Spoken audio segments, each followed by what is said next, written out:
आयोजित किया जाता है। बहुत ही बेसिक सवाल है सर।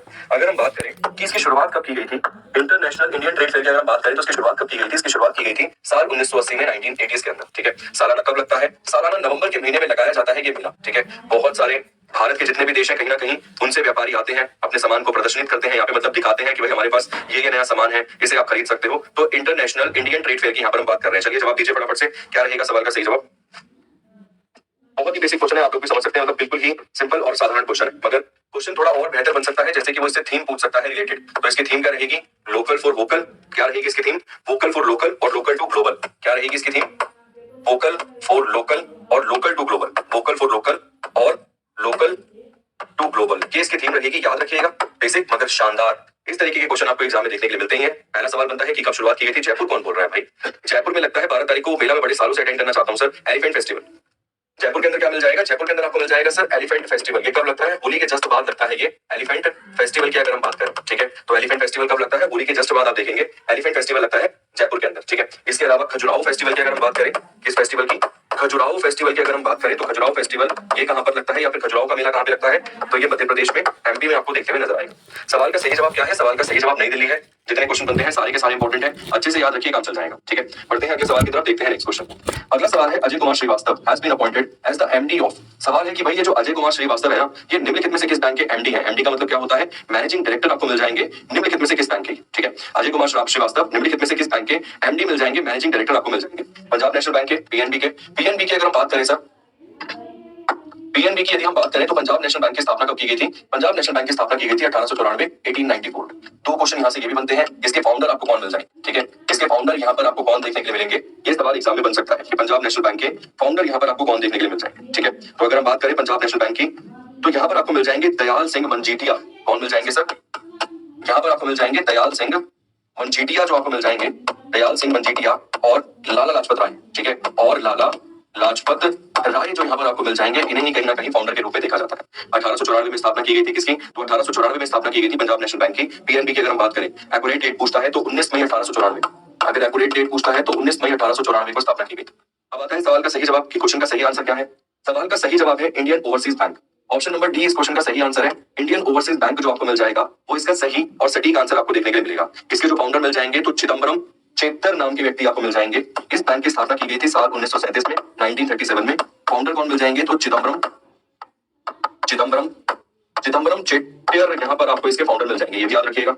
एक सवाल और पूछ सकता है एग्जाम में कि इसे नेशनलाइज कब किया गया, इसका राष्ट्रीयकरण कब किया गया? इस बैंक को नेशनलाइज्ड कब किया गया, इस बैंक का राष्ट्रीयकरण कब किया गया? तो साल 1969 में इस बैंक के साथ साथ और अन्य 13 बैंकों का, मतलब कुल मिला के 14 बैंकों का राष्ट्रीयकरण किया गया था। और ये कब किया गया था? तो साल 1969 के अंदर इंदिरा प्रियदर्शनी गांधी के द्वारा 14 बैंकों का राष्ट्रीयकरण किया गया था। 14 बैंक्स का राष्ट्रीयकरण किया गया था। भारत में कुल मिला के टोटल नेशनलाइज्ड बैंक अभी कितने हैं?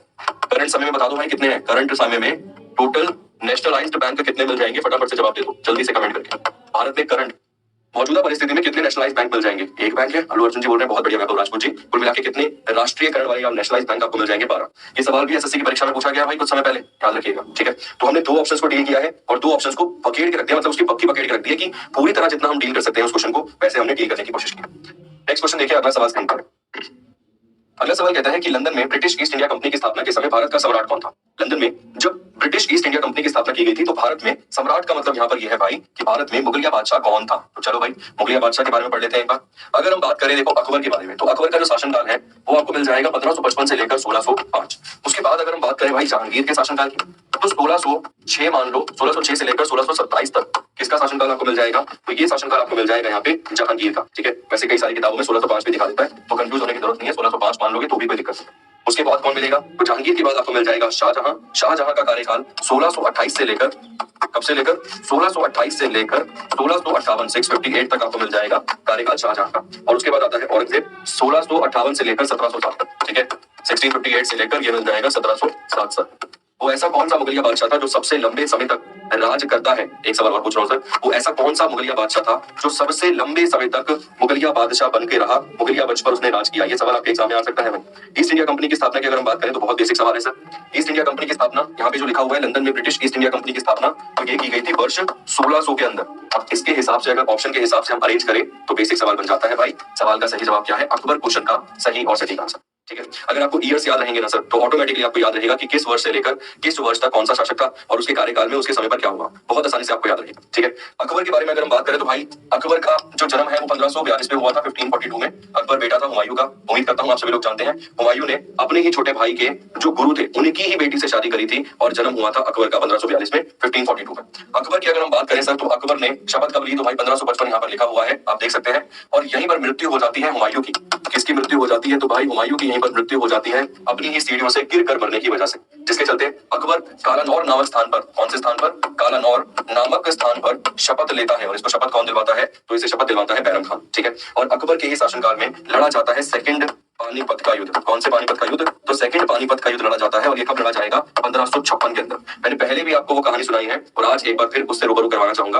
आपको याद होगा 1556 के बारे में, जब सेकंड पानीपत का युद्ध लड़ा गया था। उम्र की अगर हम बात करें तो 13.5 साल बताया गया है भाई, कि 13.5 साल का था अकबर उस समय पर। कई सारी किताबें बताती हैं 14 साल का था, मगर मैंने आईने अकबरी पढ़ी तो वो 13.5 साल बताता है। ठीक। अगर हम बात करें तो हम सभी लोग जानते हैं किसके बारे में, हम सभी लोग जानते हैं हेमू के बारे में। ठीक है। हेमू जिसे दिल्ली की गद्दी पर बैठने वाला अंतिम हिंदू बादशाह या फिर अंतिम हिंदू राजा के रूप में देखा जाता है, राजा के रूप में। मगर याद रखना, अंतिम हिंदू राजा के रूप में हम लोग बोल देते हैं, एसएससी ने भी पूछ लिया। मगर यदि आप किताबों से सही प्रकार का ज्ञान प्राप्त करेंगे तो किताब ये कहती है कि भाई जब अकबर शपथ ले चुका था कालानौर नामक स्थान पर, तो जब तक अकबर को वो मारता नहीं हेमूचंद्र, तब तक उसे राजा कैसे बोला जा सकता था। इसके अलावा हेमूचंद्र की अगर हम बात करें तो वो अंतिम और 14 नंबर का था जिसने विक्रमादित्य की उपाधि ली थी। तो 14वें नंबर का व्यक्ति जिसने विक्रमादित्य की उपाधि ली थी वो कौन मिल जाएगा, हेमूचंद्र। युद्ध लड़ा गया पानीपत का, मगर पानीपत के युद्ध के अंदर जीत हो रही थी हेमूचंद्र की। ठीक है। मतलब हेमूचंद्र जो था उसकी जीत हो रही थी, मगर एक तीर पता नहीं कैसे ही आके लगता है उसकी आंख में। हेमूचंद्र जो बैठा है अपने हाथी पर, उसकी आंख में आके एक तीर लगता है, जिसकी वजह से वो पूरी तरह घायल होकर नीचे गिर जाता है। और जैसे ही वो पूरी तरह घायल होकर नीचे गिरता है, उसकी पूरी की पूरी सेना जो थी वो भाग खड़ी होती है। उसके बाद हेमूचंद्र को उठाकर लेकर जाया जाता है किसके सामने, बैरम खान और अकबर के सामने।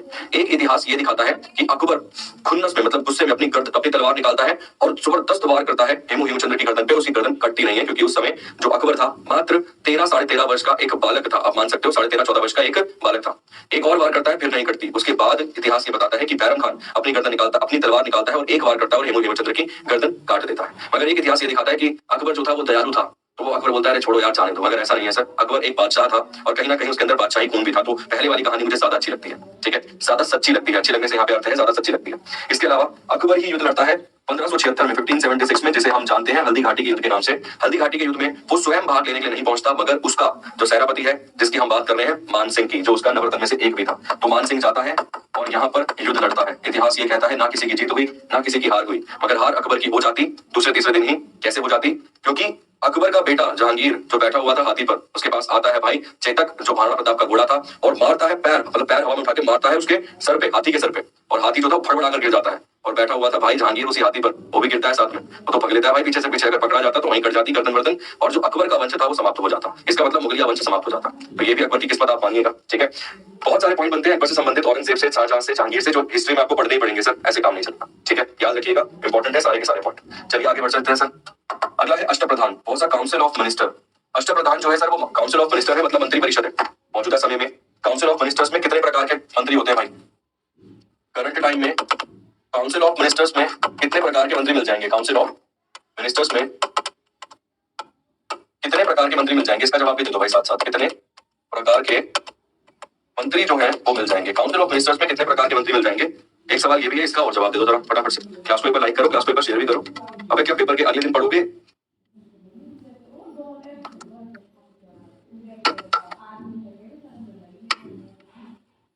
बहुत बहुत शुक्रिया, भगवान आपकी मनोकामना पूरी करे इस महीने वाली। चलिए जी, अष्टप्रधान में कितने मंत्री थे। देखो मैंने क्यों पूछा है क्वेश्चन, क्योंकि अष्टप्रधान में भी मंत्री पूछ सकता है, मिनिस्टर्स पूछ सकता है कि कितने मिनिस्टर्स थे। तो यहाँ पर आपको 8 प्रकार के मंत्री मिल जाएंगे। कितने प्रकार के मंत्री मिल जाएंगे अष्टप्रधान की अगर हम बात करें तो अष्टा का अर्थ मेरे ख्याल से 8 ही होता है। तो यहाँ पर आपको 8 प्रकार के मंत्री मिल जाएंगे। कितने प्रकार के मंत्री, यहाँ पर आपको भाई 8 प्रकार के मंत्री मिल जाएंगे। कौन कौन से, एक आपको पेशवा मिल जाएगा। ठीक है। एक मंत्री कौन मिल जाएगा, तो एक मंत्री यहाँ पर आपको पेशवा मिल जाएगा। पेशवा को क्या कहते थे, तो हेड ऑफ काउंसिल। ठीक है। पेशवा को क्या कहेंगे, तो पेशवा को कहेंगे हेड ऑफ काउंसिल। यहाँ पर आप लिख लेना दोबारा से एक बार, पेशवा की बात कर रहा हूँ, तो पेशवा को क्या कहेंगे, हेड ऑफ काउंसिल कहेंगे। इसके अलावा अगर हम बात करें और कौन कौन मिल जाएगा, सेनापति मिल जाएगा जिसे कमांडर ऑफ आर्मी कहेंगे। कौन मिल जाएगा, तो सेनापति मिल जाएगा जिसे कमांडर ऑफ आर्मी कहा जाता है। इसके साथ साथ अगर हम बात करें तो सर और कौन मिल जाएगा, 8 मिलेंगे, 8 के 8 देख लेते हैं। न्यायाधीश मिल जाएगा, इसके अलावा आपको मजूमदार मिल जाएगा। ठीक, न्यायाधीश मिल जाएगा आपको, ये समझ सकते हो भाई, ये तो जुडिशरी या जज वाली बात कर रहे हैं यहाँ पे। ठीक है। मजूमदार आपको मिल जाएगा, मजूमदार, ये किसकी बात कर रहा है भाई, ये यहाँ पर बात कर रहा है फाइनेंस की। ठीक है, कितने हो गए, 4 यहाँ पर हो गए। इसके अलावा अगर हम बात करें तो पंत सचिव मिल जाएगा, मंत्री मिल जाएगा। ठीक, कौन मिल जाएगा, पंत सचिव मिल जाएगा, यहाँ पर आपको मंत्री मिल जाएगा। ठीक है, तो इस तरीके से करके आपको 8 जो है वो देखने के लिए मिलेंगे। 6 मैंने यहाँ पर लिख दिया, उम्मीद करता हूँ आप समझ गए। करंट समय में काउंसिल ऑफ मिनिस्टर्स कितने प्रकार के मिल जाएंगे, 4 प्रकार के मिलेंगे। 3 कौन बोल रहा था भाई, 4 प्रकार के मिलेंगे। कौन कौन से मिल जाएंगे, एक तो कैबिनेट मिल जाएगा, ठीक है, एक स्टेट मिनिस्टर, एक स्टेट मिनिस्टर मिल जाएगा भाई, ठीक है, एक इंडिपेंडेंट मिल जाएगा, इंडिपेंडेंट को साइड में लिखेंगे। यहाँ पर मिल जाएगा एक डेप्यूटी मिनिस्टर, जिसे उप मंत्री बोलते हैं, डेप्यूटी मिनिस्टर जिसे उप मंत्री बोलते हैं। और ये स्टेट में एक मिल जाएगा स्वतंत्र प्रभार मंत्रालय, जिसे हम बोलते हैं इंडिपेंडेंट मिनिस्ट्री। ठीक है, स्वतंत्र प्रभार मंत्रालय जिसे हम यहाँ पर बोलेंगे इंडिपेंडेंट मिनिस्ट्री। सवाल का सही जवाब क्या रहेगा, अष्टप्रधान मतलब 8 मेंबर्स की यहाँ पर वो बात कर रहे हैं। सवाल का सही जवाब है मराठा साम्राज्य। ठीक है, सवाल का सही जवाब क्या है सर, सवाल का सही जवाब है मराठा साम्राज्य। और ये जो करंट समय में काउंसिल ऑफ मिनिस्टर्स आपको मिल जाएगी ना सर, इसकी संख्या कितनी निर्धारित की गई थी, 15%। कहाँ की बात कर रहे हैं, सेंटर की बात कर रहे हैं भाई, यूनियन गवर्नमेंट की बात कर रहे हैं, ये भी याद रखना। कितने प्रतिशत निर्धारित की गई थी, 15%। कौन से संवैधानिक संशोधन से, तो 91st amendment of Indian constitution से। कौन से संवैधानिक संशोधन से, तो 91st amendment of Indian constitution से इसे निर्धारित किया गया था। क्लियर है, सारे के सारे पॉइंट समझ आ गए सर, किसी प्रकार का कोई दिक्कत समस्या। सम्राट 10 बोला था, निर्धारित 15 करी थी अटल बिहारी वाजपेयी ने। उम्मीद करता हूँ सारे के सारे पॉइंट जो है वो आपको समझ आ गए। ठीक है, क्लियर, चलिए आगे चलते हैं। आगे है सर ये रेतवारी बंदोबस्त अंग्रेज द्वारा कब शुरू किया गया था, या फिर ryotwari settlement was introduced by British in the, वो बोल रहे हैं भाई कब शुरू किया गया था और कहां पर शुरू किया गया था। इस तरीके से सवाल है, Bengal presidency, Madras presidency, Bombay presidency, या फिर both B and C. Ryotwari system की यहाँ पर बात कर रहे हैं सर, रोतवारी सिस्टम को कब शुरू किया गया था, सवाल यहाँ पर यह है। ठीक है, अगर हम बात करें सर, इस सिस्टम को शुरू किया गया था, 2 लोग आपको मिल जाएंगे। एक आपको मिल जाएगा सर यहाँ पे कैप्टन अलेक्जेंडर, और एक आपको मिल जाएगा थॉमस मुनरो। इसके द्वारा एक आपको मिल जाएगा सर यहाँ पे कैप्टन अलेक्जेंडर, और एक यहाँ पर आपको मिल जाएगा थॉमस मुनरो। कौन मिल जाएगा, एक आपको थॉमस मुनरो यहाँ पर देखने के लिए मिल जाएगा। इनके द्वारा इस बंदोबस्त को शुरू किया गया था। क्या था भैया, ये एक तरीके का रेवेन्यू या फिर टैक्स सिस्टम आपको दिख जाएगा। कैसा सिस्टम था, टैक्स सिस्टम, ये एक तरीके से आपको देखने के लिए मिल जाएगा। और बेहतर तरीके से बोले तो लैंड टैक्स सिस्टम आपको देखने के लिए मिल जाएगा। इसे भी 3 भागों में बांटा गया है, इसे भी 3 पार्ट्स में कहीं ना कहीं डिवाइड किया गया है। ठीक, वो 3 पार्ट्स भी जान लेते हैं कि वो 3 पार्ट्स भी कौन कौन से मिल जाएंगे। एक तो महालवारी सिस्टम आपको मिल जाएगा पंजाब उत्तर प्रदेश वाले क्षेत्र में, कौन सा, एक आपको मिल जाएगा सर महालवारी सिस्टम, और ये कहां कहां पर देखने के लिए मिलेगा, तो पंजाब और उत्तर प्रदेश यूपी वाले क्षेत्र में देखने के लिए मिल जाएगा। जो यहाँ पे लिखा हुआ है ये आपको देखने के लिए मिल जाएगा मद्रास और बंगाल में। ठीक है, मद्रास और बॉम्बे, तो बी और सी यहाँ पे दे रखा है सवाल का सही जवाब। तो ये कहां देखने के लिए मिल जाएगा, मद्रास और बॉम्बे प्रेसिडेंसी में। सबसे पहले कहां शुरू किया गया था, सबसे पहले इसे शुरू किया गया था मद्रास प्रेसिडेंसी में। क्लियर, अगर सिंगल ऑप्शन देता है तो क्या टिक करना है, सिंगल ऑप्शन देता है तो मद्रास प्रेसिडेंसी टिक करना है। ठीक है, क्लास को एक बार लाइक कीजिए, क्लास को एक बार फटाफट से शेयर भी कीजिए। इसके साथ साथ अगर हम बात करें सर, तो एक और मिल जाएगा जिसे हम परमानेंट सेटलमेंट के नाम से जानते हैं। ये बंगाल, बिहार और उड़ीसा में आपको मिल जाएगा, जिसे हम जानते हैं सर परमानेंट सेटलमेंट के नाम से, परमानेंट सेटलमेंट के नाम से। और ये कहां मिल जाएगा, तो ये आपको मिल जाएगा सर बंगाल, बिहार और उड़ीसा वाले क्षेत्र में। क्लियर, कौन से क्षेत्र में, तो बंगाल, बिहार और उड़ीसा वाले क्षेत्र में। अब आपको नाम क्या मिल जाएगा, उड़ीसा। परमानेंट सेटलमेंट किसने शुरू किया था, तो कॉर्नवालिस ने। ये किसने शुरू किया था, तो ये शुरू किया गया था कॉर्नवालिस के द्वारा। ठीक है, ये किसके द्वारा शुरू किया गया था, तो लॉर्ड कॉर्नवालिस के द्वारा शुरू किया गया था। ये वाला तुमने देख ही लिया, थॉमस मुनरो के द्वारा और कैप्टन अलेक्जेंडर के द्वारा। ऑप्शन में अगर केवल एक दिया हो तो थॉमस मुनरो सवाल का सही जवाब रहेगा। साल पूछता है तो 1820, 1820। इसके अलावा अगर महावालरी सिस्टम पूछता है तो लॉर्ड विलियम बेंटिक के द्वारा। ठीक है, ये किसके द्वारा शुरू किया गया था, ये शुरू किया गया था लॉर्ड विलियम बेंटिक के द्वारा। किसके द्वारा, ये शुरू किया गया था भाई लॉर्ड विलियम बेंटिक के द्वारा। क्लियर, एक एक पॉइंट को दोबारा से रिवाइज कर लेते हैं ताकि किसी प्रकार की कोई दिक्कत ना हो। सबसे पहले हमने देखा कि सवाल था ये जो रेतवारी बंदोबस्त अंग्रेजों के द्वारा कब शुरू किया गया था, तो मैंने बोला ये 1820 में शुरू किया गया था। किसके द्वारा, कैप्टन अलेक्जेंडर और थॉमस मुनरो के द्वारा। अगर ऑप्शन में केवल एक ही देता है तो हम क्या जवाब देंगे, थॉमस मुनरो सवाल का सही जवाब देंगे। स्टार्ट कहां से किया गया था, तो स्टार्ट किया गया था मद्रास प्रेसिडेंसी से। इसके बाद अगर वो सवाल पूछता है कि और कहां पे, तो बॉम्बे प्रेसिडेंसी में भी मिल जाएगा। मैंने बोला केवल एक प्रकार का ये लैंड टैक्स सिस्टम नहीं था, रेवेन्यू जनरेट करने का सिस्टम था, टैक्स सिस्टम कहीं ना कहीं आपको दिख जाएगा। तो मैंने बोला केवल एक प्रकार का नहीं था, 3 थे इसमें। और कौन कौन से थे, तो महालवारी सिस्टम भी आपको यहाँ पर मिल जाएगा। और महालवारी सिस्टम की बात करें तो ये पंजाब और उत्तर प्रदेश में शुरू किया गया था। किसके द्वारा किया गया था, तो ये आपको मिल जाएगा भाई एक व्यक्ति महालवारी सिस्टम वाला, जिसे हम जानते हैं लॉर्ड विलियम बेंटिक के नाम से, जो आपने देखा। ठीक है, इसके अलावा परमानेंट सेटलमेंट की अगर हम बात करें तो परमानेंट सेटलमेंट किसने शुरू किया, उसके बारे में भी आपने यहाँ पर चर्चा कर रखी है कि परमानेंट सेटलमेंट आपने शुरू किया कॉर्नवालिस के द्वारा। ठीक है, क्लियर, एक आपने ये देख लिया कॉर्नवालिस वाला, एक महालवारी सिस्टम देख लिया लॉर्ड विलियम बेंटिक के द्वारा, एक आपने देखिए यहाँ पे रोतवारी सिस्टम थॉमस मुनरो के द्वारा। उम्मीद करता हूँ सारे के सारे पॉइंट समझ आ गए होंगे। अगला सवाल देखिए, नेक्स्ट क्वेश्चन। अकबर का land revenue system was known as, Akbar की भू राजस्व प्रणाली को किस नाम से जाना जाता था। इसके साथ साथ अकबर का फाइनेंस मिनिस्टर था कौन भाई, ये भी बता दो। अकबर का वित्त मंत्रालय कौन संभाल रहा था, अकबर का फाइनेंस मिनिस्टर कौन था। अकबर का फाइनेंस मिनिस्टर आपको कौन मिल जाएगा, अकबर का वित्त मंत्रालय संभालने वाला आपको कौन मिल जाएगा।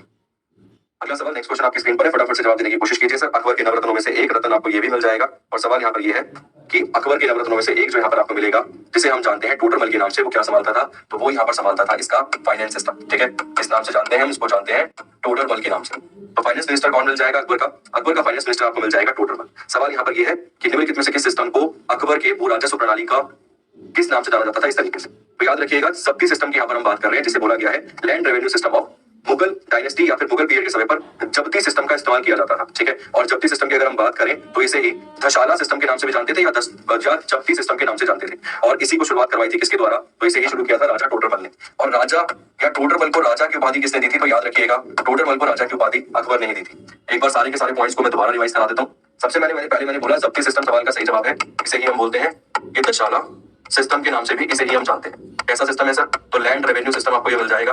कैसा सिस्टम मिल जाएगा? लैंड रेवेन्यू सिस्टम, ये आपको देखने के लिए मिलेगा। मैंने बोला किसने शुरू करवाया था? तो राजा टोडरमल के द्वारा शुरू करवाया गया था।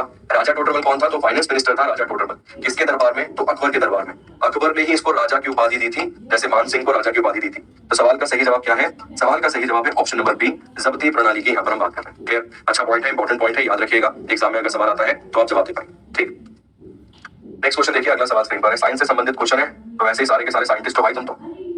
अगला सवाल है, एंटीसेप्टिक के रूप में घावों पर लगाए जाने वाले बैंगनी रंग के घोल में प्रयुक्त अधातु है क्या? तो याद होगा बचपन में जाते थे भाई डिस्पेंसरी, सर्वर फटवा के तुम अपना पड़ोस के लड़के से जब गुत्थम गुत्थी हो जाती थी या फिर धक्का वक्का लग जाता था जब पीछे से छिले हुए हालत में, तो वो एक जो डिस्पेंसरी में एक वो जो लेडी होती थी, वो बड़ी वाले वो निकालती थी कैन, ऐसा लगता था पूरी बुलेट देंगे तुम्हारे ऊपर, क्योंकि पूरे छिले पड़े होते थे तुम। अगर तुम्हें याद हो बचपन की वो यादें, जबरदस्त यादें। मगर उसके बाद वो थोड़ी सी कॉटन में भिगो के मुंह पे दे मारती थी तुम्हारे, तब जहाँ चोट लगी होती थी वहां दे मारती थी। अब सवाल यहाँ पर यही है कि उसमें कौन सा आपको धातु मिलता था? क्लोरीन, आयोडीन, ब्रोमीन या फिर सल्फर? क्या रहेगा सवाल का सही जवाब? वैसे तो मेरा बच्चा था तो तुम्हारे सल्फर लगा देता मैं, तो पटाखे थे तुम भी। सल्फर और फास्फोरस का इस्तेमाल तो तुम्हें पता है पटाखों में किया जाता है, तो तुम भी पटाखे थे भाई। ठीक है, अगर सल्फर और फास्फोरस की हम बात करें, फास्फोरस भी यहाँ पर लिख लें, तो सल्फर और फास्फोरस का इस्तेमाल कहाँ किया जाता है? तो क्रैकर्स में। ठीक है, जो बैन है भारत में, याद रखिएगा भाई, और क्रैकर्स की बात करना, जो बैन है भारत की अगर हम बात करें। सवाल के सही जवाब की अगर हम बात करें तो आयोडीन इस क्वेश्चन का सही आंसर है। ठीक है, ब्रोमीन कौन बोल रहा था? आयोडीन इस क्वेश्चन का सही और सटीक आंसर आपको मिल जाएगा। ऑप्शन नंबर बी सवाल का सही जवाब है, क्लोरीन, आयोडीन, ब्रोमाइन या सल्फर। तो सवाल का सही जवाब क्या है भाई? सवाल का सही जवाब यहाँ पर आपको आयोडीन मिल जाएगा। जब वो घाव तुम्हारा थोड़ा सा मतलब बढ़ जाता था, उस पर लगा देते थे ताकि सेप्टिक ना हो। ठीक है, इस तरीके से रहता था, याद हो गया तुम्हें? पूरी ताजा हो गई याद है? आज मारूंगा पड़ोस के लड़के को, अब थोड़ा लंबा हो गया मुझसे। याद आ रही सर, सही चीज याद दिला दी आपने। बचपन में बहुत मारा मुझे, गिरा के नाली के पास गिरा के मारा था। पूरा पैर वैर छिल गया था, मम्मी लेकर गई, बदबू आ रही थी नाली की वहां मुझसे, और नर्स भी देख के बोली थी किसको ले आई ये उठा के रोड से। आज मारूंगा जाके सर, सही याद दिलवा दिया आपने इस क्वेश्चन। पीटते भाई अच्छे, आज पढ़ाई से पीटते उसे, ऐसे ऐसे क्वेश्चनों के जवाब देते उसे, बोल याद है तेरे को तो नाली के पास तो लेटा रहता था, उसमें कौन सा केमिकल पाया जाता है? ऐसे करके पढ़ा दे, बस मजा आ जाए। ठीक, सवाल का सही जवाब क्या है? आयोडीन क्वेश्चन का सही आंसर है। चलो भाई अगला सवाल आ गया, अब चाउमीन बनाना सिखाऊंगा तुम्हें। ठीक, अगला सवाल है, निम्नलिखित में से कौन सा यौगिक कास्टिक सोडा के रूप में जाना जाता है? ठीक है, विनेगर की बात नहीं कर रहे भाई, विनेगर से तो तुम्हारी फिर अलग ताजा होती है वो यादें। सवाल है सर, निम्नलिखित में से कौन सा यौगिक कास्टिक सोडा के रूप में जाना जाता है? NaHCO3, NaCl, NaC, Na2CO3 या फिर NaOH? जल्दी जवाब दे दीजिए फटाफट से, क्या रहेगा सर सवाल का सही जवाब? तो इस सवाल के सही जवाब की अगर हम बात करें तो NaOH इस सवाल का सही जवाब रहेगा। किसके नाम से जानते हैं? तो कास्टिक सोडा के नाम से इसे हम जानते हैं। मम्मी को बोलना और रात को वो लगा के रख देंगी, क्या बोलते हैं मैदा होता है ना, उसमें कास्टिक सोडा सुबह भटूरे तुम्हारे लिए। ठीक है भाई, वो वाले कास्टिक सोडा की बात कर रहे हैं, मेरे ख्याल से वही वाला कास्टिक सोडा है जो भटूरे में डालते हैं, है ना?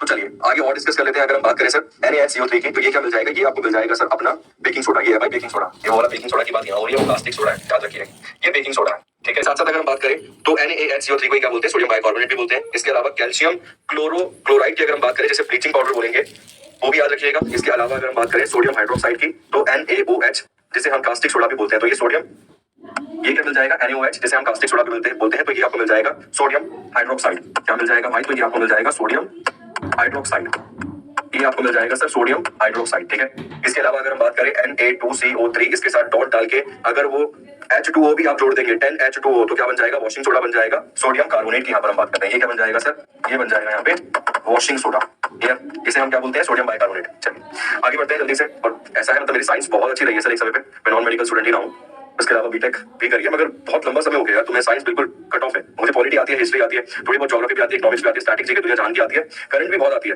करंट में अपडेट रहता हूँ, कोशिश करता हूँ डेली अपडेट रहूं हर किसी चीज से, मगर साइंस से अब कनेक्शन बिल्कुल ही नहीं है भाई। ठीक, अगला सवाल है, what is the name of the plant group of whose plant bear naked seeds and what are usually perennial evergreen and woody. देखो सवाल यहाँ पर ये है, उस पौधे समूह का नाम क्या है जिसके पौधे नर बीज देते हैं। मतलब इस तरीके से वो बोल रहा है कि भाई फ्लावर है ना, तो फ्लावर ही बीज दे देगा उसमें से। इस तरीके से यहाँ पर वो बात कर रहा है, ठीक है। और आमतौर पर 12 मासी मतलब 12 महीने सदाबहार और पुष्टीय होते हैं। मतलब ये सदाबहार आपको मिल जाएंगे, एवरग्रीन मिल जाएंगे। सवाल यहाँ पर ये है, ये कौन से पौधे आपको मिल जाएंगे, कौन से प्लांट मिल जाएंगे? फायरोफेटा, जिम्नोस्पर्म्स, एंगिनोस्पर्म्स या फिर पेट्रियोडोफाइटा। क्या रहेगा सवाल का सही जवाब? चलो भाई फटाफट से जवाब देने की कोशिश करो। इसका सीधा जवाब दूंगा, ऑप्शन नंबर बी सवाल का सही जवाब है। ये जिम्नोस्पर्म्स आपको मिल जाएगा। इसका सही और सटीक आंसर है option number B. Next question की तरफ बढ़ते हैं। अगला सवाल, क्वेश्चन देख के घबरा मत जाना, ठीक है।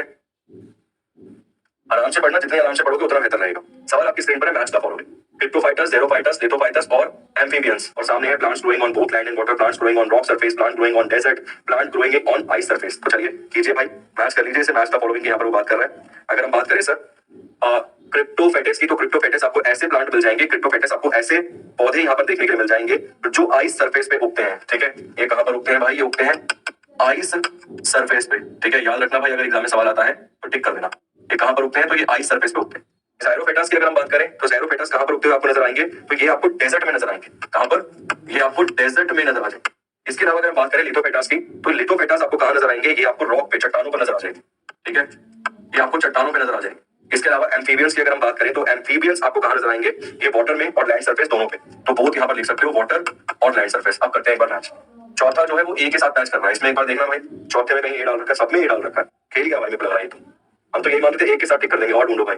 लिथोफेटिस बोल रहा है वो जो केवल और केवल रॉक पे। तो थर्ड में देखो बी कहां पर आ रहा है? थर्ड में बी यहां पर आ रहा है, दोनों में आ रहा है। इसका मतलब या तो ये ठीक है या ये ठीक है। अब और मैच करो। ज़ेरोफेटास की अगर हम बात करें तो वो बोल रहे हैं डेजर्ट में, इसका मतलब सी। तो ऑप्शन नंबर बी इस सवाल का सही जवाब है। क्वेश्चन आ सकता है एग्जाम में डायरेक्ट, ध्यान रखिएगा। ऑप्शन नंबर बी क्या है इस सवाल का सही जवाब? ऑप्शन नंबर बी जो है वो इस क्वेश्चन का सही और सटीक आंसर है। सारे के सारे याद रखना, मैंने सारे के सारे समझा दिए हैं। अगर एग्जांपल चाहिए तो एग्जांपल भी आप लिख लो। अगर हम क्रिप्टोफेटस की बात करें तो इसका एग्जांपल क्या मिल जाएगा? फंगी और ग्रीन एल्गी। इसका एग्जांपल क्या मिल जाएगा? इसका एग्जांपल मिल जाएगा सर फंगी और ग्रीन एल्गी जो मिल जाएगा, इसका एग्जांपल मिल जाएगा। ज़ायरोफेटास की अगर हम बात करें, डेजर्ट की बात कर रहे हैं, ठीक है। तो इसका एग्जांपल क्या मिल जाएगा भाई? कैक्टस मिल जाएगा इसका एग्जांपल, ठीक है। लिथोफेटास की अगर हम बात करें, रॉक चट्टानों पे यहाँ पर वो बात कर रहे हैं, इसका एग्जांपल क्या मिल जाएगा? फर्न्स। इसका एग्जांपल मिल जाएगा। इसका एग्जांपल क्या मिल जाएगा? यहीं पर ऐसे लाके कर लेना। इसका एग्जांपल मिल जाएगा फर्न्स। इसके अलावा जो एम्फी, तो लोटस आपको मिल जाएगा, ठीक। एग्जांपल में क्या मिल जाएगा? लोटस। इसका एग्जांपल क्या मैंने दिया? इसका एग्जांपल मैंने दिया आपको लोटस, कमल। G20 की मीटिंग का याद है भाई? G20 मीटिंग सिंबल क्या रखा गया उसका? 2023 वाली G20 मीटिंग। हर चीज को उठाकर करंट से जोड़ दो, याद रखना काम हो जाएगा, ठीक है। सारे के सारे दिए हैं ना एग्जांपल, ठीक।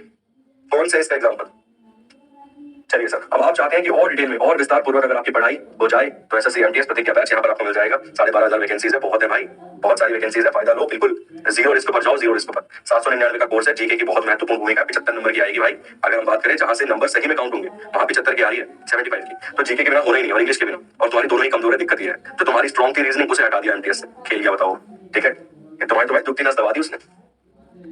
चलो अगला सवाल देखते हैं। नेक्स्ट क्वेश्चन स्क्रीन पर अगला सवाल है, plants that do not have a well definated body design fall in the group. वो बोल रहा है मतलब एक वह पौधा जिनके शरीर का डिजाइन अच्छी तरह से विभेदित नहीं होता है, मतलब एक डेफिनेट स्ट्रक्चर उनका नहीं होता है, उस समूह को क्या कहा जाता है? सवाल यहाँ पर ये डायरेक्ट दूंगा सर, इसका आंसर भी clear.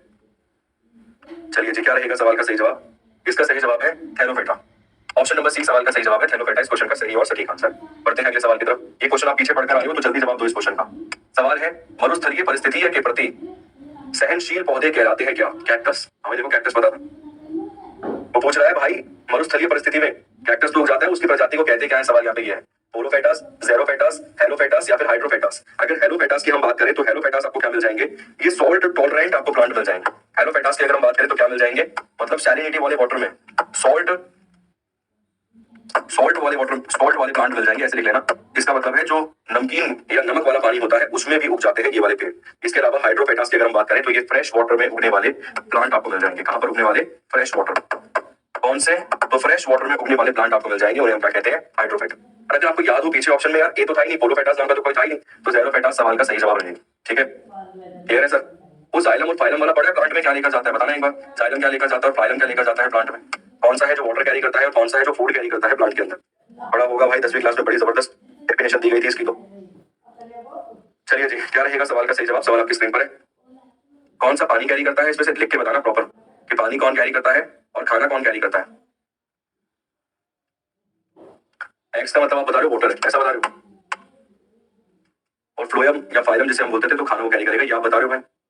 X water P food, ठीक है। तो याद रखना अगर ये क्वेश्चन एज इट इज दोबारा हिट हो जाना एग्जाम में, तो ज़ेरोफेटास का संबंध पानी से तो कहीं ना कहीं है, मगर पानी ही नहीं है उसके पास, ऐसे याद रखना, कंफ्यूज करेगा। साइंस का क्वेश्चन है यार, कितना ही क्यों ना पढ़ के जाओ, दिक्कत देता ही है। हाइड्रो का मतलब तो पानी होता ही है, हाइड्रोजन हाइड्रोजन और H2O की अगर हम बात करें तो भाई मॉलिक्यूल हाइड्रोजन के चाहिए दो और एक ऑक्सीजन का चाहिए, तब जाकर वाटर बनेगा, तो हाइड्रो तो डायरेक्ट हो जाएगा तुम्हारा, ठीक है। मगर ज़ेरो में याद रखना, ये ज़ेरोफेटास जो लिखा है ना, ये एक्स का मतलब पानी होता है, पानी कैरी करता है, मगर याद रखना कि ज़ेरोफेटास में एक्स का मतलब जो पानी है ना, तो ये पानी ही कैरी नहीं कर रहा है, ठीक। ऐसे ठीक होगा, वरना ये ठीक नहीं होगा, दिक्कत करेगा क्वेश्चन एग्जाम। अगला सवाल, नेक्स्ट क्वेश्चन देखिए। अगला सवाल है 12 नवंबर 2022 को टेगू, एक स्थान है टेगू मेरे ख्याल से, ठीक है। टेगू दक्षिण कोरिया में एशियाई एयरगन चैंपियनशिप महिलाओं की 10 मीटर एयर राइफल में स्वर्ण पदक किसने जीता है? चलो भाई स्वर्ण पदक जिताओ फटाफट। क्या रहेगा सवाल का सही जवाब? तारीख थी 12 नवंबर 2022।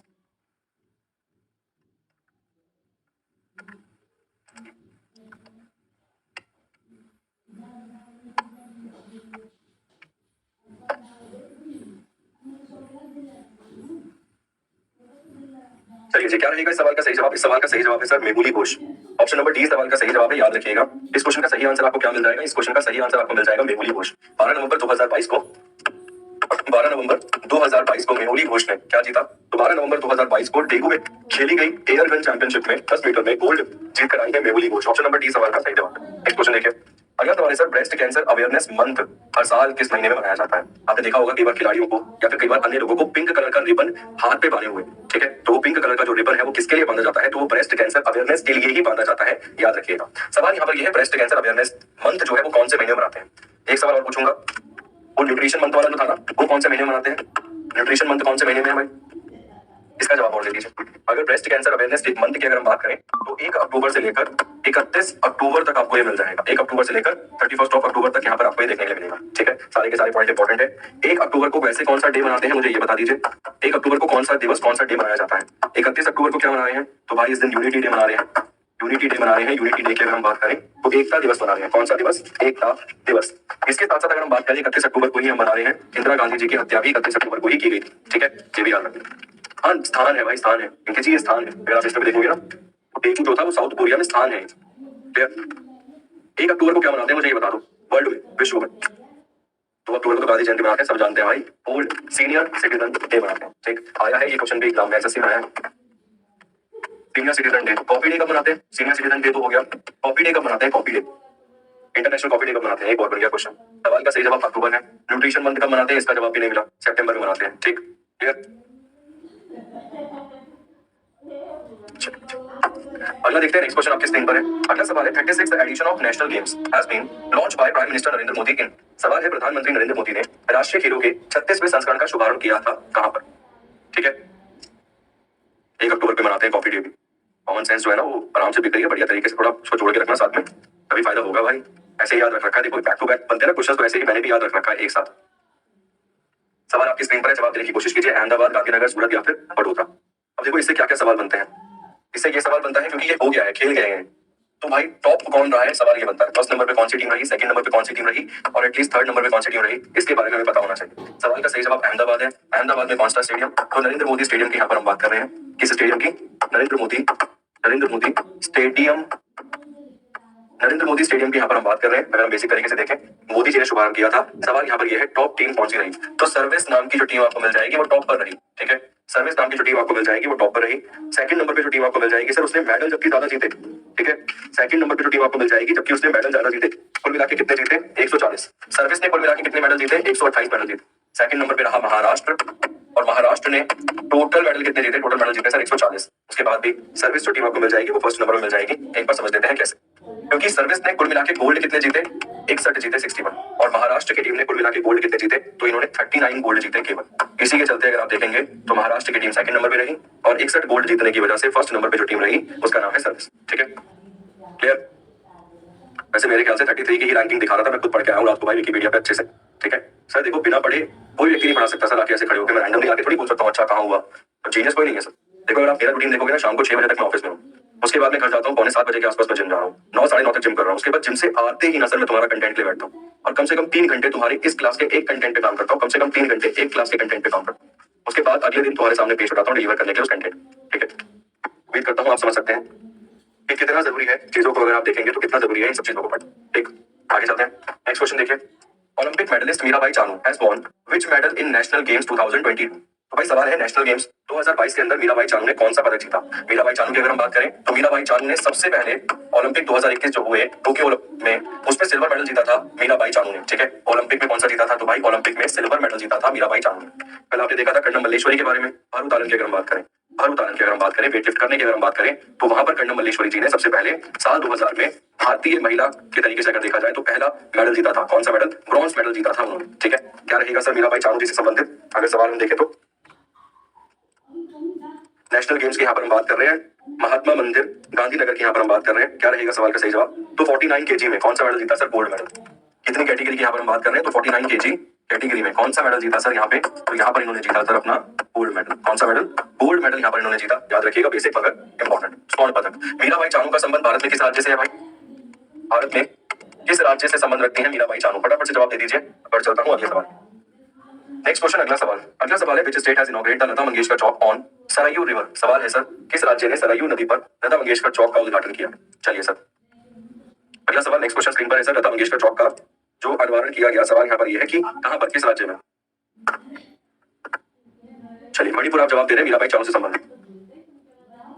क्या रहेगा सर सवाल का सही जवाब, 93rd बर्थ एनिवर्सरी पे ये काम किया गया है सर। लेट लता मंगेशकर जी की अगर हम बात करें तो उन्हें भारत रत्न कब दिया गया, ये सवाल आप मान के चलिए सर रिपीट हो ही सकता है। उन्हें भारत रत्न से कब सम्मानित किया गया, ये सवाल जो है वो रिपीट हो ही सकता है। तो सन 2001 में 2001 में इन्हें भारत रत्न से सम्मानित किया गया था। ठीक है, याद होगा बिस्मिल्लाह खान वाला क्वेश्चन जो मैंने उल्टा पढ़ा दिया था। तो बिस्मिल्लाह खान जी को भी कब सम्मानित किया गया था सर, भारत रत्न पुरस्कार से। फटाफट जवाब दीजिए। इसके अलावा अगर हम बात करें दादा साहेब फाल्के पुरस्कार की, कौन से पुरस्कार की, तो दादा साहेब फाल्के पुरस्कार की यदि हम बात करें, दादा साहेब फाल्के अवार्ड की अगर हम बात करें तो ये कब दिया गया था, ये दिया गया था सर 1989 में। इस सवाल का सही जवाब क्या रहेगा, इस सवाल का सही जवाब रहेगा उत्तर प्रदेश। उत्तर प्रदेश में आपको मिल जाएगा वन डिस्ट्रिक्ट वन स्पोर्ट। याद होगा वन डिस्ट्रिक्ट वन स्पोर्ट वाला क्वेश्चन आपको कहां देखने को मिल जाएगा, तो ये आपको उत्तर प्रदेश में देखने को मिल जाएगा। उत्तर प्रदेश में कुल मिला के कितने जिले मिल जाएंगे, तो उत्तर प्रदेश में कुल मिला के 75 डिस्ट्रिक्ट आपको मिल जाएंगे। और उत्तर प्रदेश राज्य सरकार के द्वारा ही शुरू किया गया one district one sport. Clear sir, इतनी बेहतर तरीके से प्रैक्टिस कीजिए किसी चीज की कि ऑटोमेटिकली क्लिक करें। ठीक है, योगी आदित्यनाथ जी ने इनॉग्रेट किया था। उम्मीद करता हूं सारे के सारे पॉइंट क्लियर हो गए हैं। दो क्वेश्चन आपके लिए छोड़ूंगा। दो क्वेश्चन क्या रहेंगे सर, एक क्वेश्चन रहेगा लता जी की डीओबी। यार क्वेश्चन बहुत अच्छे हैं सर, बहुत इंपॉर्टेंट है, आपको वैसे भी पता होना चाहिए, भारतीय होने के नाते भी आपको पता होना चाहिए। अगला क्वेश्चन देखिए, नेक्स्ट क्वेश्चन। अगला सवाल है which state government has approved name Chipi airport after barrister Nath Pai. सवाल है सर किस राज्य सरकार ने चिप्पी हवाई अड्डे का नाम बैरिस्टर नाथ पाई के नाम पर रखने को मंजूरी दी है। एक फ्रीडम फाइटर आपको मिल जाएंगे। ठीक है, क्या मिल जाएंगे, फ्रीडम फाइटर आपको मिल जाएंगे। अगर हम बात करें किनकी, तो यहाँ पर अगर हम बात करें चिप्पी एयरपोर्ट आफ्टर बैरिस्टर नाथ पाई के नाम पर, तो बैरिस्टर नाथ पाई कौन मिल जाएंगे, एक आपको फ्रीडम फाइटर देखने को मिलेंगे सर ये। ठीक है, किस राज्य सरकार ने यह ऐलान किया है सर, क्या रहेगा सवाल का सही जवाब, फटाफट से जवाब देने की कोशिश कीजिए। ऑप्शन है सर उड़ीसा, हिमाचल प्रदेश, उत्तर प्रदेश या फिर महाराष्ट्र। 2 दिन पहले आपको याद होगा हमने एक क्वेश्चन पढ़ा था जिसमें हमने देखा था कि महाराष्ट्र में डिस्ट्रिक्ट कितने मिल जाएंगे, महाराष्ट्र में लोकसभा की सीटें कितनी है और महाराष्ट्र में राज्यसभा की सीटें कितनी है। फटाफट से जवाब दे दीजिए। इसके अलावा महाराष्ट्र में 3 ज्योतिर्लिंग मंदिर आपको मिल जाएंगे। कितने मंदिर, 3 ज्योतिर्लिंग मंदिर आपको मिल जाएंगे, जिसमें से एक हमने पढ़ा था त्र्यंबकेश्वर, त्र्यंबकेश्वर मंदिर आपको मिल जाएगा। ये त्र्यंबकेश्वर मंदिर, त्र्यंबकेश्वर टेंपल की अगर हम बात करें तो ये त्र्यंबकेश्वर टेंपल भारत में किस नदी पर या फिर महाराष्ट्र में किस नदी पर आपको नजर आता है। तर ऐसे चीजें आपको भी याद होनी चाहिए, तब जाकर ही काम चलेगा। सवाल का सही जवाब महाराष्ट्र है। नदी बता दीजिए, नदी कौन सी मिल जाएगी। 36 डिस्ट्रिक्ट आप बता रहे हैं, 36 ये बता रहे हैं आप। 19 सीटें यहाँ थी, राज्यसभा की कितनी थी, 19 कहाँ थी और लोकसभा की कितनी, मतलब लोकसभा राज्यसभा की सीटें कितनी थी, मुझे बस ये बता दीजिए। नदी कौन सी मिल जाएगी सर, नदी मिल जाएगी यहाँ पर आपको गोदावरी। कौन सी नदी यहाँ पर आपको देखने को मिल जाएगी सर, नदी आपको देखने को मिल जाएगी यहाँ पे गोदावरी। सीटों की संख्या बता दीजिए केवल, बाकी सारे के सारे पॉइंट 48 बहुत बड़ी। ठीक है, तो 19 मिल जाएंगी राज्यसभा की और लोकसभा की कितनी मिल जाएंगी 48। देखो मान लो जैसे कभी कंफ्यूज हो जाते हो कि यार राज्यसभा की कितनी, लोकसभा की हो जाता है सर इंसान कंफ्यूज। मैं अभी मेरे को लगा मैंने लोकसभा में लिख दिया 19, मैं इंस्टेंटली मेरे माइंड में क्लिक किया कि नहीं है पॉसिबल। ऐसा क्यों, आप बोलोगे इतनी जल्दी आप कैसे स्विच कर सकते थे अपने ही क्वेश्चन से। आपने 19 लिखा था, अभी 1 सेकंड भी लगाया मैंने नीचे कर दिया 19, पता है क्यों। इसके पीछे रीजन ये था कि उत्तर प्रदेश में अगर हम देखें तो भाई 31 है यूपी के अंदर, और यूपी के बाद सेकंड नंबर पे राज्यसभा की सीटें कहां पर है, महाराष्ट्र में। ऑटोमेटिकली क्लिक करना था सर। ठीक है, और अगर हम बात करें लोकसभा की सीटें, उत्तर प्रदेश में 80 है, सेकंड नंबर पे वहां भी आपको महाराष्ट्र मिलेगा, तो जहां से क्लिक होना था वो ऐसे करिए। ठीक है, एक्सरसाइज बेहतर कीजिए दिमाग की, अच्छा रहेगा। अगला सवाल, अगला सवाल है who won the title of ICC men's T20 world cup. कौन जीता भाई आईसीसी मेंस टी20 वर्ल्ड कप, किसने जीता। अगला सवाल, तो भला मानो कि हार गए ना, पढ़ाने पे पढ़ाता ही क्वेश्चन नहीं पढ़ाता, स्किप कर देता। अब देखो यार व्यक्तिगत तौर पे कोई दुश्मनी नहीं है, मगर खेल भावना से आप समझ सकते हैं सर। तो कहूंगा टिक मत करना चाहे तुम, ऐसा हो जाए तो कभी तो काट ले नंबर आधा।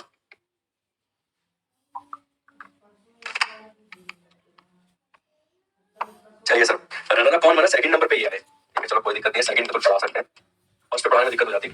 वैसे पढ़ाना मैं इनको भी नहीं चाहता, मैं हमें पढ़ाना चाहता हूँ। टिक कर देता हूँ सी, तुम खुद मान लेना बी था, मैं टिक सी कर देता हूँ। इंडिया कौन जीता? इंग्लैंड जीता। गलती से लग गया कभी तुक्का तो कोई दिक्कत नहीं, पूरी कोशिश करेंगे 2023 में घर भी रह जाए वर्ल्ड कप, तुम समझ सकते हो। वर्ल्ड कप है भाई, 50-50 ओवर वाला। इसके अलावा रनर आपने देखा कौन बना? इंग्लैंड के कैप्टन कौन थे? तो जॉस बटलर आपको इंग्लैंड के कैप्टन मिल जाएंगे। ये अच्छा क्वेश्चन है क्योंकि हम मान सकते हैं जो रूट दिमाग में क्लिक करता है कई बार। इंग्लैंड का कैप्टन कौन था? तो भाई इंग्लैंड का कप्तान जो आपको मिल जाएगा जॉस बटलर, ठीक है। तो भाई जॉस बटलर जो है इंग्लैंड का कैप्टन मिल जाएगा, ठीक। इसके साथ साथ पाकिस्तान का तो भाई कप्तान कौन था तुम जानते ही हो, पाकिस्तान का बाबर आजम मिल जाएगा। प्लेयर ऑफ द टूर्नामेंट कौन रहा? सैंकर, ठीक है। प्लेयर ऑफ द टूर्नामेंट कौन रहा? प्लेयर ऑफ द, क्या बात है भाई, बड़ी बड़ी आवाज नहीं आ रहा है। प्लेयर ऑफ द ईयर दिल जला आशिक ठाकुर, मैं देख के आता हूँ Thakur. Women, which Indian women rights activist has won change maker award eight UN? SDG की फुल फॉर्म रहेगी sustainable development goal action award. किस भारतीय महिला अधिकारी कार्यकर्ता ने UN SDG standard development goal action awards में चेंज मेकर अवार्ड जीता है? अमला एकेनी, सृष्टि बख्शी, नफीसा अली या फिर रूना बनर्जी? क्या रहेगा सवाल का सही जवाब? सर आर्यभट्ट पुरस्कार किसे दिया गया था 2022 वाला? जल्दी जवाब देना। Aryabhata award, Aryabhata award 2022-2020। चलिए 20 नंबर के क्वेश्चन पे है सर, क्या रहेगा सवाल का सही जवाब? जेंडर वायलेंस को, मतलब आप समझ सकते हैं महिलाओं पर हो रहे अत्याचारों को न्यूट्रल करने के लिए, कम करने के लिए, एक अच्छी भूमिका निभाने के लिए इन्हें इस पुरस्कार से सम्मानित किया गया। सृष्टि बख्शी सवाल का सही जवाब है। ऑप्शन नंबर बी इस सवाल का सही जवाब है, याद है, ठीक है। अब सर 10 मिनट में ना 10 क्वेश्चन करते हैं रैपिड फायर तरीके से, बिल्कुल नो एक्सप्लेनेशन, सीधा जवाब, ठीक है। पुलकित सर की क्लास आप देख रहे हैं, 1-2 दिन से डिस्टर्ब चल रही है। पुलकित सर के दादाजी जो है उनकी डेथ हो गई है, जिसके चलते उनकी क्लास थोड़ी डिस्टर्ब चल रही है। इसी वजह से 10-15 मिनट में एक्स्ट्रा पढ़ा रहा हूँ, आपने देखा होगा, ठीक है। तो याद रखिएगा, थोड़ा सा मैं एक्सटेंड कर देता हूँ, उसके बाद क्लास को ऑफ करेंगे। आप एक बार क्लास पढ़ाई कर दीजिए, क्लास को एक बार शेयर भी कर दीजिए, ठीक। चलिए सर 21 नंबर का क्वेश्चन देखते हैं फटाफट से। अगला सवाल है sir, next question, which city is host the world green economic summit?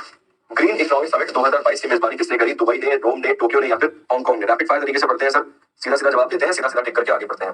ये मेजबानी वहां पर करी गई जहां पे आईसीसी इंटरनेशनल क्रिकेट काउंसिल का हेडक्वार्टर आपको मिल जाएगा, जिसकी स्थापना की गई थी साल 1909 के अंदर। मतलब सवाल का सही जवाब क्या है? सवाल का सही जवाब है दुबई। बाकी रोम में आपको क्या मिल जाएगा? FAO food and agriculture organisation का हेडक्वार्टर, जहां पर वो मिलेट्स, ईयर ऑफ मिलेट्स को सेलिब्रेट करने के लिए सबसे पहले कहां पर? तो रोम, इटली के अंदर। बाकी टोक्यो के अंदर तो भाई तुम्हें बताइए क्या मिल जाएगा? जापान की कैपिटल, जापान की राजधानी है। बाकी हांगकांग, ऑप्शन नंबर डी। अगला सवाल देखिए, नेक्स्ट क्वेश्चन। अगला सवाल है, which city is host the UNESCO Mondiacult 2022 world conference? कौन सा शहर यूनेस्को मोंडिया कल्ट 2022 विश्व सम्मेलन की मेजबानी की? सवाल यहाँ पर ये मेजबानी की 2022 का क्वेश्चन है। सिडनी, मॉस्को, मैक्सिको या फिर मुंबई? मैक्सिको की अगर हम बात करें तो किस कॉन्टिनेंट पे नजर आएगा मैक्सिको? इसका जवाब दो मैंने तो। सिडनी कहां पर मौजूद है? तो भाई सिडनी तो ऑस्ट्रेलिया में मौजूद है। ऑस्ट्रेलिया कौन से कॉन्टिनेंट में है? तो ओशियाना में। ओशियाना में और कौन कौन सा मिल जाएगा? तो ओशियाना के आंसर, ओशियाना के अंदर आपको कई सारे छोटे छोटे कॉन्टिनेंट, महाद्वीप मिल जाएंगे, छोटे छोटे आइलैंड भी आपको मिल जाएंगे, थोड़ी देर बाद, ठीक है। छोटे छोटे आपको आइलैंड्स भी मिल जाएंगे, जैसे न्यू गुनिया मिल जाएगा, पपुआ न्यू गुनिया मिल जाएगा, तस्मानिया मिल जाएगा, ठीक है। बाकी मुंबई तो आप समझ रहे हो एशिया में ही मौजूद है। हार्बर आइलैंड कहाँ मिल जाएगा? तो एलिफेंटा केव्स के पास हार्बर, मुंबई हार्बर आइलैंड आपको मिल जाएगा, ठीक। क्या रहेगा सर सवाल का सही जवाब? सवाल का सही जवाब है मैक्सिको। मैक्सिको की राजधानी, मैक्सिको सिटी यहाँ पर आपको मिल जाएगी। अभी तक नहीं दिया भाई मैक्सिको किस कॉन्टिनेंट पर मौजूद है? मैक्सिको किस महाद्वीप पर?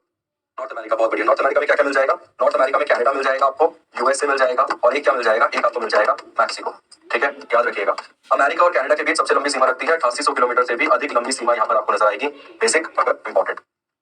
नेक्स्ट क्वेश्चन, अगला सवाल, first chairman of national commission for women Jayanti Patnaik ji की मृत्यु हो गई, ची ऑफ कॉम्बो किस राज्य से संबंध रखती है? अगर हम बात करें राष्ट्रीय महिला आयोग की, तो इसकी स्थापना किस अधिनियम के माध्यम से की गई थी? तो भाई याद रखिएगा, राष्ट्रीय महिला आयोग की स्थापना 1990 अधिनियम के माध्यम से की गई थी और इसे एक कानूनी आयोग बनाया गया था 1992 में। स्टैट्यूटरी कमीशन इसे बनाया गया था, और कब बनाया गया था? 1992 में, 1992 में इसे ये कमीशन बनाया गया था, और एक्ट 1990 के आधार पर इसकी स्थापना की गई थी। करंट समय में महिला अध्यक्ष जो मिल जाएंगी उनका नाम क्या है? तो रेखा शर्मा जी यहाँ पर आपको मिल जाएंगी, ठीक है। करंट समय में कौन मिल जाएंगी? रेखा शर्मा जी। क्या राष्ट्रीय महिला आयोग एक संवैधानिक निकाय है? तो नहीं, यह एक संवैधानिक निकाय नहीं है, याद रखना भाई, यह एक संवैधानिक निकाय नहीं है। किस राज्य से संबंध रखती थी? तो उड़ीसा, ऑप्शन नंबर डी। वो वाला वर्ल्ड कप भाई, हॉकी वर्ल्ड कप से संबंधित सवाल पढ़ना पड़ेगा, उड़ीसा तो मैं धीरे धीरे करके, ठीक। नेक्स्ट क्वेश्चन देखिए, who has been named as the new chief justice of Jammu and Kashmir and Ladakh? सवाल है, जम्मू और कश्मीर और लद्दाख उच्च न्यायालय के मुख्य न्यायाधीश के रूप में किसे नामित किया गया था? जब इस सवाल को क्रिएट किया गया था मेरे द्वारा, उस समय जो यहाँ के चीफ जस्टिस बनाए गए थे उनका नाम था जस्टिस अली मोहम्मद मैकरे, ठीक है। जब मैं बात करूं, जब एक क्वेश्चन मैंने क्रिएट किया था, तब यहाँ के जो लद्दाख और जम्मू कश्मीर के चीफ जस्टिस बनाए गए थे उनका नाम था जस्टिस अली मोहम्मद मैकरे, मगर ये जस्टिस मोहम्मद अली मैकरे रिटायर हो गए 7 दिसंबर 2022 को। ये रिटायर हो गए कब? तो ये भाई रिटायर हो गए 7 दिसंबर 2022 को। अब सवाल है, अब कौन है? क्या रहेगा सवाल का सही जवाब सर? पंकज मित्तल कहाँ के मिल जाएंगे? पंकज मित्तल आपको मिल जाएंगे राजस्थान के। राजस्थान का हाईकोर्ट कहाँ पर है? जवाब दो एक बार जल्दी से। पंकज मित्तल कहाँ के मिल जाएंगे? पंकज मित्तल राजस्थान के आपको नजर आएंगे। करंट समय में यहाँ का कौन है भाई? जम्मू कश्मीर का। तो जस्टिस ताशी रफ्तान जो आपको मिल जाएंगे, ये करंट समय में मिल जाएंगे। इन्हें कब नियुक्त किया गया? 8 दिसंबर 2022 से 8 दिसंबर 2022 से करंट का मतलब अभी तक यही है। ठीक है, उम्मीद करता हूँ सारे के सारे पॉइंट समझ आ गए होंगे। केवल जोधपुर पे मौजूद है हाईकोर्ट, कहाँ पे मौजूद है? जोधपुर में। ठीक, नेक्स्ट क्वेश्चन देखिए, अगला सवाल। अगला सवाल है, which city become the cleanest city in India as per Swachh सर्वेक्षण ग्रामीण 2022। 25 नंबर का क्वेश्चन है सर। स्वच्छ सर्वेक्षण ग्रामीण 2022 के अनुसार कौन सा शहर भारत का सेल नेस्ट शहर, मतलब क्लीनेस्ट शहर है भाई, ये सेल नेस्ट नहीं है, क्लीनेस्ट है। ठीक है, सबसे साफ सुथरा शहर कौन सा मिल जाएगा? बेसिक क्वेश्चन है भाई, पिछले 9 सालों से यही बन रहा है।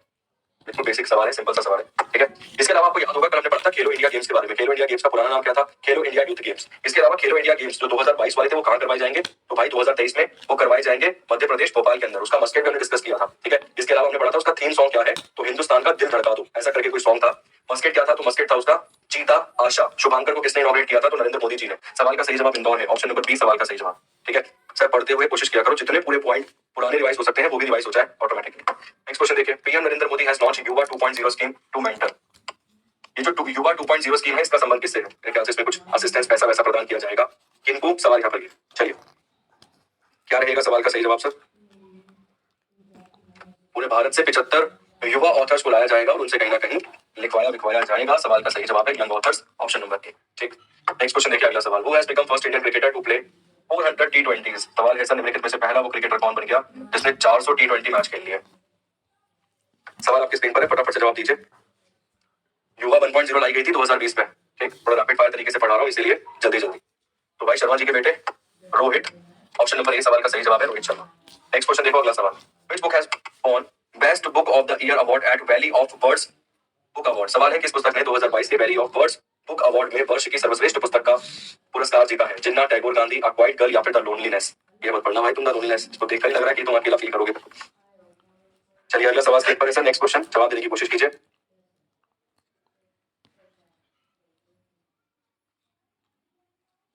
किसके द्वारा लिखी गई है? रुद्रांशु मुखर्जी के द्वारा लिखी गई किताब है सर। किसके द्वारा? रुद्रांशु मुखर्जी के द्वारा लिखी गई किताब है सर। एक रुद्रांशु मुखर्जी के द्वारा लिखी गई किताब है। क्या है सवाल का सही जवाब? Option number B Tagore and Gandhi, option number B सवाल का सही जवाब है सर। रुद्रांशु मुखर्जी के द्वारा लिखी गई किताब है Tagore and Gandhi walking alone walking together.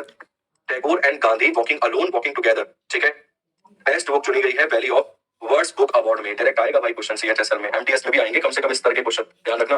Option सवाल का जवाब भी बदल दिया, पेपर में सही देकर आना बस, अभी तक ए दे रहे थे। अगला सवाल है sir, Who has been awarded the शस्त्र रामानुजन प्राइज फॉर 2022? शस्त्र रामानुजन पुरस्कार, मैंने वहां आर्यभट्ट पुरस्कार पूछा था, उसका जवाब कमेंट बॉक्स में कमेंट करके देना। मेरे ख्याल से मैं रामानुजन ही पूछना चाह रहा था वैसे तो कोई ना, यहाँ आ गया वो क्वेश्चन। तो रामानुजन पुरस्कार 2022 की अगर हम बात करें, शस्त्र रामानुजन पुरस्कार, तो किसे दिया गया शस्त्र रामानुजन पुरस्कार? जवाब देने की कोशिश कीजिए सर। 2021 वाला दिया गया था नीना गुप्ता जी को। ठीक है, 2022 पूछ रहा हूँ मैं। 2021 वाला था नीना गुप्ता जी को, जो वेस्ट बंगाल की एक बड़ी आपको मैथमेटिशियन मिल जाएंगे। इस सवाल का सही जवाब क्या है? यूनिकिंग तांग को इस पुरस्कार से सम्मानित किया गया। ठीक है, यूनिकिंग तांग को इस पुरस्कार से सम्मानित किया गया है। 2021 वाला दिया गया था नीना गुप्ता जी को, जो संबंध रखती है वेस्ट बंगाल पश्चिम बंगाल राज्य से। आज का अंतिम और 30th नंबर का क्वेश्चन, इसका जवाब कमेंट बॉक्स के कमेंट में देना। भारत के चुनाव आयोग का राष्ट्रीय चिन्ह किसे बनाया गया है? Who has made the national icon of election commission of India? बताओ, बेजरा मान लो। नेशनल